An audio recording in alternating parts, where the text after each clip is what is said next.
you are into video game discussions, you've come to the right place. Who am I, you ask? I am the Wiz!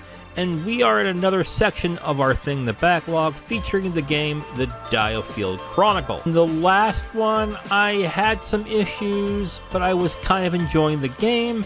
I'm going to go into more in depth as to what happened, but first, let me start with some updates on some of the criticisms I had from part 1. A few people have pointed out to me that there is a menu to be able to level up, shop, and spend your currencies on your hero. That is true, and I should have recognized this earlier, but the menu to do this is in one instance only, and that is the menu right before a battle begins. You still have to use the map or walk to everything in the main base in order to do all that stuff, where it would make more sense to be able to just go to the menu and purchase or customize your characters there. Was technically wrong, and I regret the error and I apologize, but I still think it's pretty inconsistent that I can only do that in a specific instance and not all the time. I think that's perfectly reasonable in there.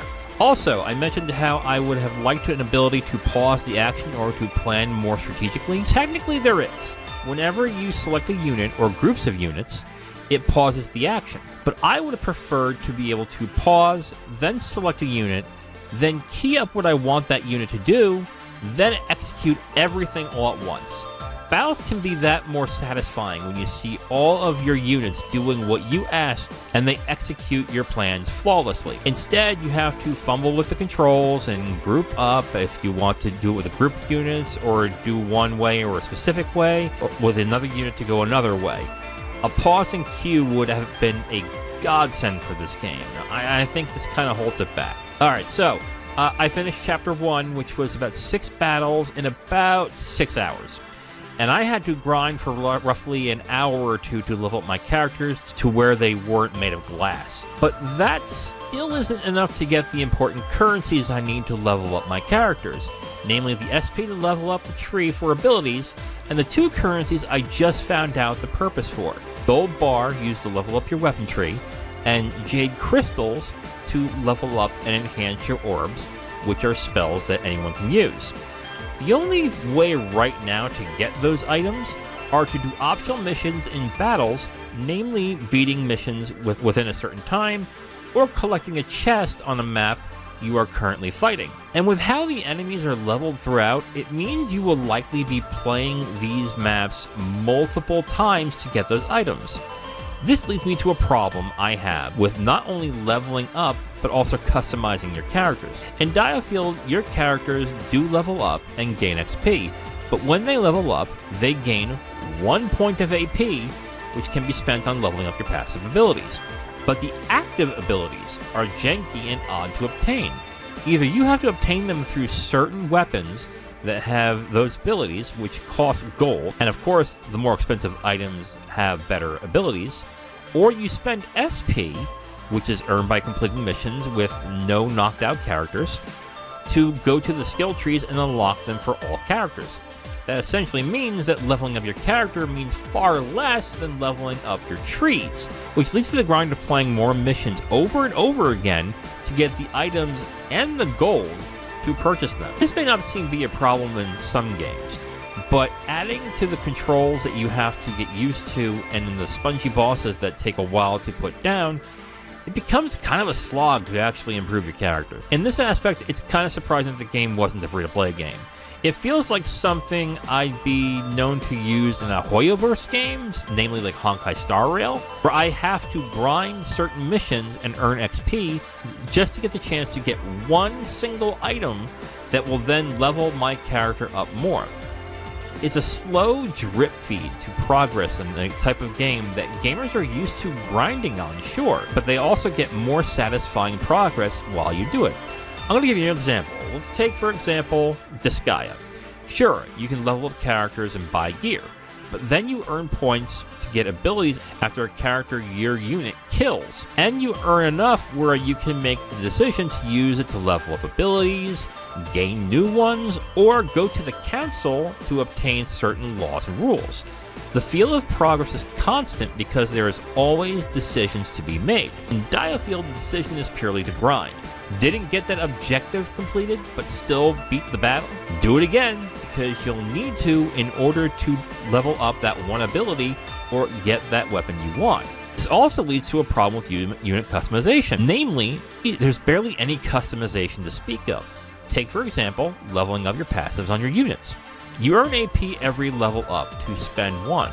Yet, you soon realize that only 2 or 3 passives can be leveled up, and the rest needs to be unlocked to level up by earning something called unit rank.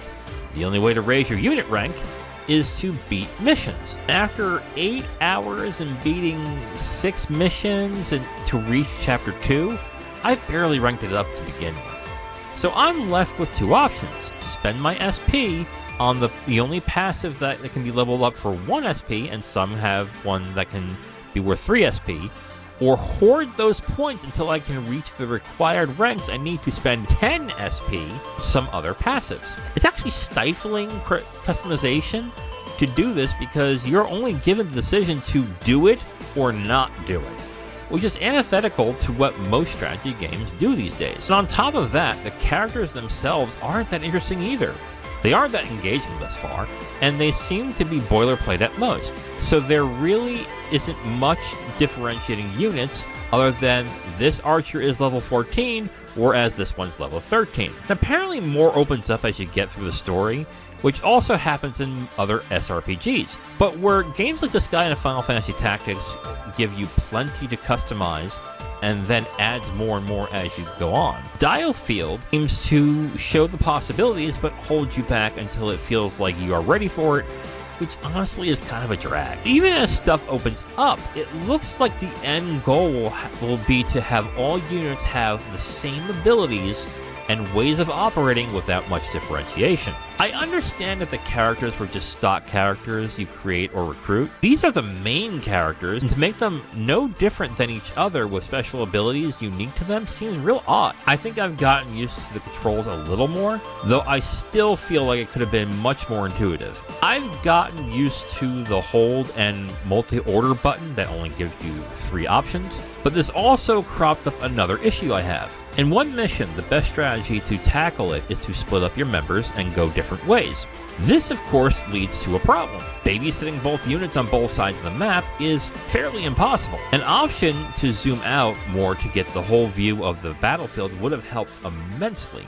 Instead, the zoom out you do have in this game is one that zooms out the entire map, pauses the game, and makes you unable to select anything until you zoom back in. It really been that taxing to allow you to zoom out of the map a little bit more to get the entire map.